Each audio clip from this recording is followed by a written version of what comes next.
All right, so today we're going deep on something that's been talked about for a long time. Circumcision. Mm-hmm.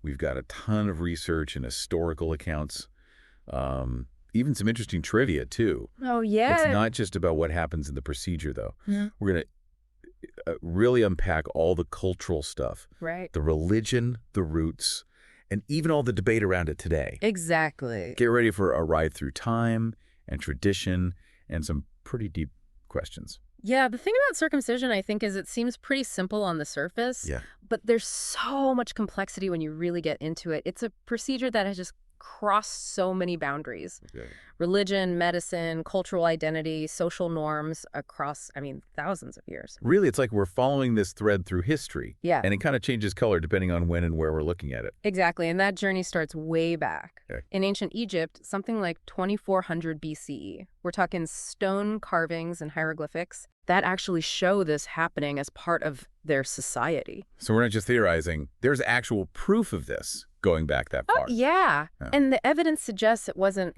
just some everyday thing. Yeah.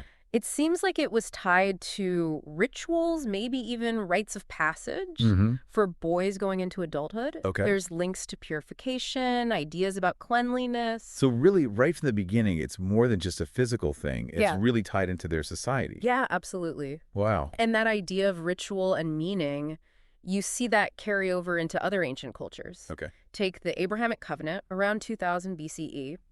Circumcision becomes a central pillar in Jewish identity. It's not just a tradition. It's a covenant with God, right? Exactly. It's a physical sign of that relationship. And it's really amazing that it's still practiced almost the same way today, thousands of years later. Right, you've got it. Yeah. The Brit Milah on the 8th day after birth, Right. still a cornerstone of their faith and their practice. It's incredible how something can last for centuries Yeah. and still mean so much. Mm-hmm. But I'm guessing the view of circumcision hasn't always been so things change. You're right. As cultures interacted and their values changed, so did how people saw circumcision. The Hellenistic period between the 4th and 1st centuries BCE is a great example. Okay. Greek culture at the time, they were all about celebrating the natural form. Okay. That really clashed with the idea of circumcision. So a society that valued physical perfection saw circumcision as changing that ideal. Exactly. They thought it was a type of mutilation. Oh, wow. Going against how the body should naturally be. And this clash really had an impact. Okay. Some Jewish people during this time actually tried to reverse their circumcision All right. to fit in with Greek society. It makes you think about all the pressure people feel to fit in to different cultures. It wasn't just about the way it looked. It was about belonging. Yeah, for sure. Wow. Circumcision really became the symbol of where you came from. Right. And what people did with that really shows the dynamics of that time. Yeah. And this leads us to another turning point. Okay. The rise of Christianity.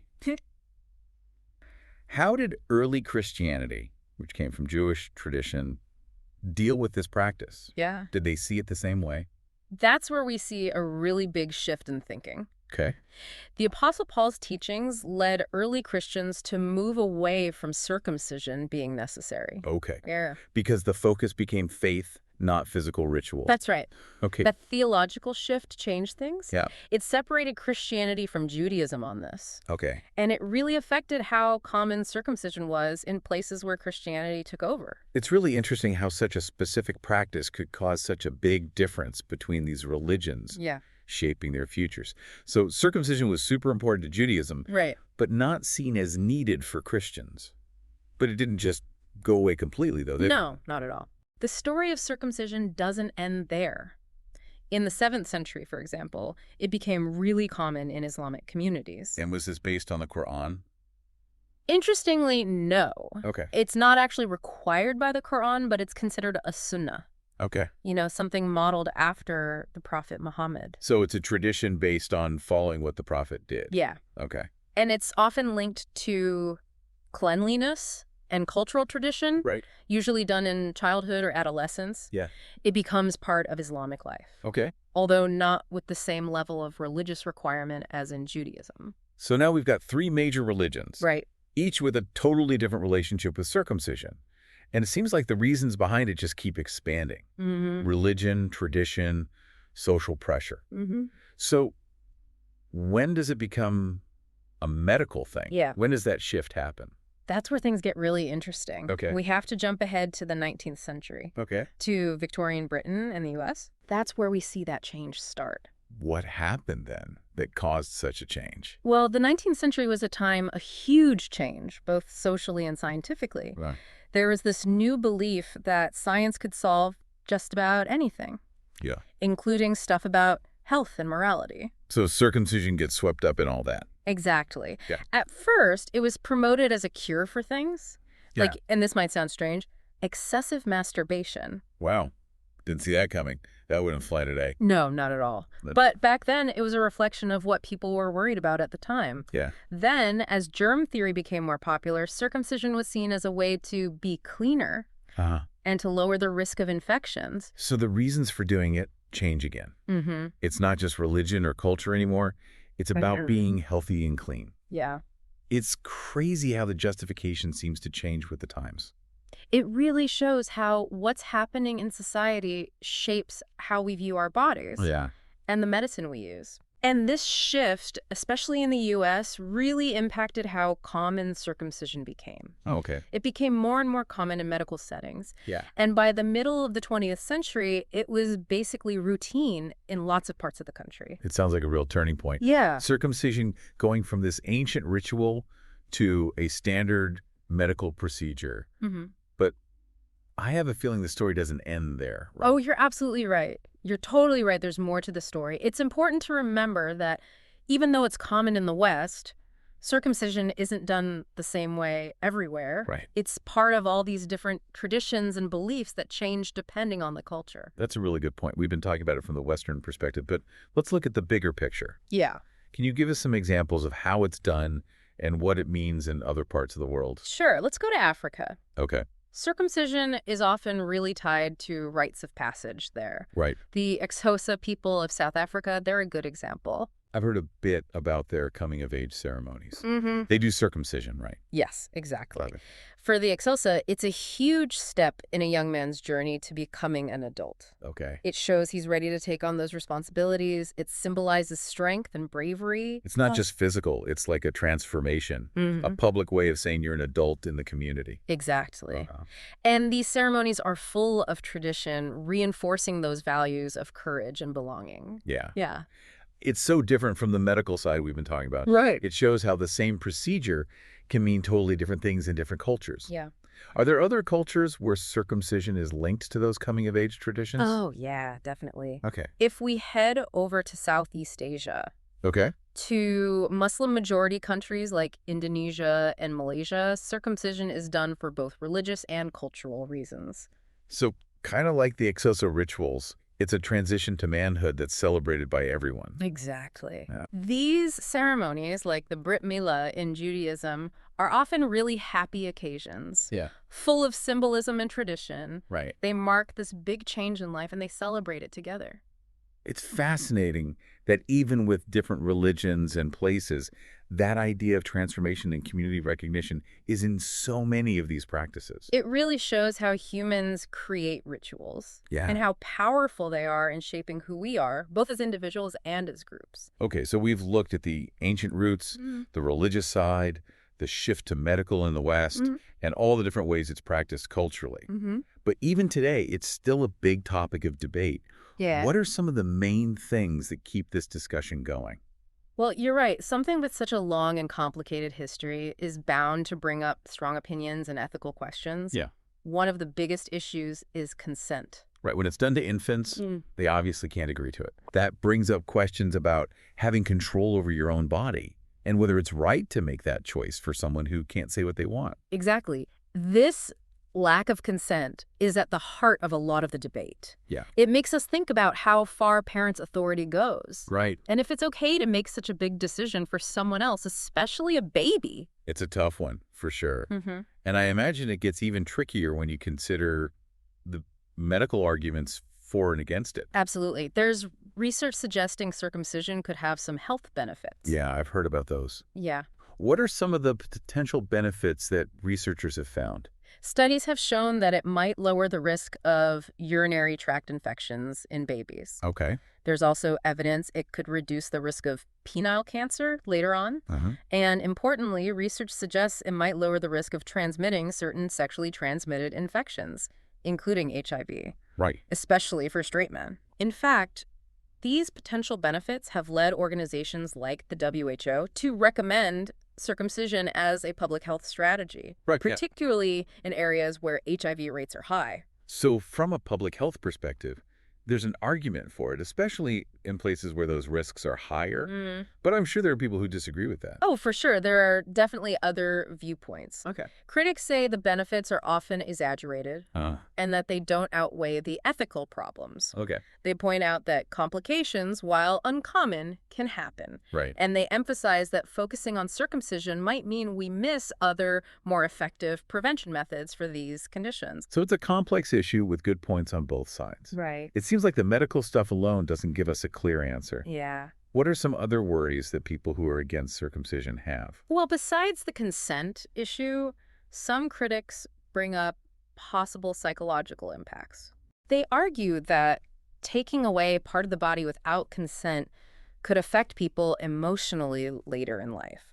So it's not just about the physical act, but also the potential long-term psychological effects, especially when it's done without consent. Right. I guess those against routine infant circumcision would say we should wait until a person can make their own informed decision. That's a core belief of what's called the intactivist movement. They think people should have the right to choose what happens to their own bodies, Right. including whether or not to have circumcision when they're old enough to understand the risks and benefits.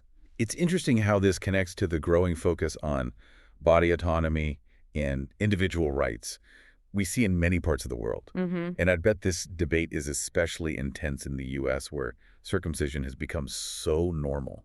You're right. It's not just a theoretical discussion. Right. It's something really personal that's tied to cultural norms, family traditions, and individual beliefs. And this is very different from many European countries where circumcision is seen in another way. How so? Well, What's different about the European view compared to the American one? in a lot of European countries, circumcision is usually only seen as necessary if it's for religious reasons. Okay. They put more importance on keeping the body intact and a child's right to decide about their own body. Okay. This has even led to some attempts to limit or even ban circumcision, Wow. which has then sparked debates about religious freedom and the rights of parents. Seems like we've gotten into some really complicated territory. Yeah. Circumcision is connected to questions of health, religion, culture, ethics, and individual rights. No wonder it's such a debated topic. It really makes us think about some fundamental questions. Yeah. How do we make choices about our bodies? Yeah. What are the limits of what parents can decide? Right. And how do we balance individual rights with cultural and religious practices? Right. These aren't easy questions to answer. Before we finish up, let's change gears a bit. Okay. Let's look at some of the more interesting, lesser-known parts of circumcision's history. Okay. You know, those moments that make you rethink what you thought you knew. I was hoping you'd say that. Circumcision's history is full of surprises. Yeah. For example, did you know that in some ancient cultures it was a sign of kingship? Really? Yeah. A symbol of royalty. I always thought it was about hygiene and religious stuff back then. Well, there's evidence suggesting that in ancient Egypt, Okay. pharaohs were often shown as being circumcised, and this might have been connected to their divine status Okay. and their role as rulers. Wow. It was a visual representation of their power and sacred authority. So from a symbol of power in ancient Egypt to a potential health measure in the modern world, circumcision has certainly had many different meanings. It really has. What other interesting historical facts have you come across? Well, have you ever heard of the legend of the Holy Foreskin in medieval Europe? The Holy Foreskin. Okay, I'm interested, but also a little skeptical. What's that all about? It might sound unbelievable, Yeah. but a number of churches in medieval Europe claimed to have relics that they said were the foreskin of Jesus Christ. Seriously? Yeah. And people actually believe this? They did. Yeah.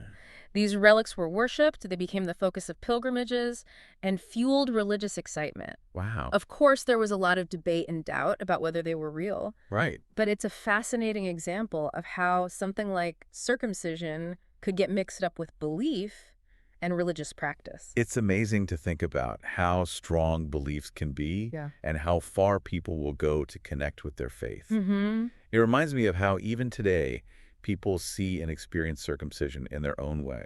Speaking of changing interpretations, did you know that in Victorian England, circumcision was sometimes promoted just because of how it looked? Really? So it wasn't just about health and hygiene during that time? Yeah, it seems not. Some people argued that it made you cleaner and more attractive. Okay. Which shows how focused they were on appearance and social rules back then. It's incredible how the reasons for circumcision seem to have changed with the social and cultural concerns of each time period. Yeah.